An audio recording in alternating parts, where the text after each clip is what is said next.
Iginiit ng Philippine Military Academy na maltreatment at physical abuse ang dinanas ng isang hinihinalang biktima ng hazing sa akademya. Yan ang ulat ni Breves Bulsao ng PTV Cordillera. Tatlong kadete ng Philippine Military Academy ang suspek sa pinakahuling insidente ng hinihinalang hazing sa loob ng akademya. Napatunayan din ng PMA sa kanilang investigasyon na walang partisipasyon ng isa pang kadete na idinawit bilang suspek. Naganap ang insidente noong September 2024. Ang biktima, si 4th class cadet Maui Bumagat Maragun. Dalawa umano niyang kaklase at isang 2nd class squad leader ang sangkot sa pang-aabuso. Maltreatment at physical abuse ang dinanas ng biktima kaya siya na ospital. Ngunit ayon sa PMA, hindi hazing ang naganap kundi resulta lamang umano ng hindi pagkakaunawaan ng mga kadete.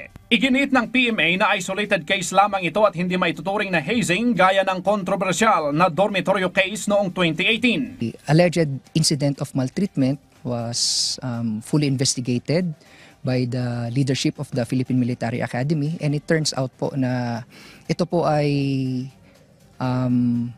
away po ng magkakaklase po. So we cannot qualify po ma'am if this is act of hazing as defined by the legal definitions po ma'am ng hazing according sa Anti-Hazing Act natin na should be perpetrated by someone senior or upper sa iyo sa pagpasok mo dito sa institution. But then again, based sa investigation na nagawa po ng PMA, we found out ma'am that the injuries sustained by the cadet was perpetrated by his classmates also.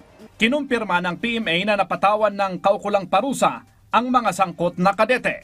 Hindi na rin nagpatuloy sa pag-aaral sa PMA ang biktima dahil sa medical issue at walang kinalaman sa dinanas niyang insidente umano ng hazing. Tiniyak ng tagapagsalita ng PMA na ligtas ang akademiya para sa mga papasok na kabataang magiging sundalo. 2018, we have implemented reforms. We have implemented new policies, stricter policies and supervising mechanisms to ensure that these incidents will not happen again. Sa mga kabataan po na nagnanais po na pumasok po dito sa academy, nandito po kayo para mag-training at nandito po kami para i-train kayo at hindi po namin kayo pababayaan. Breves Bulsao para sa Pambansang TV sa Bagong Pilipinas.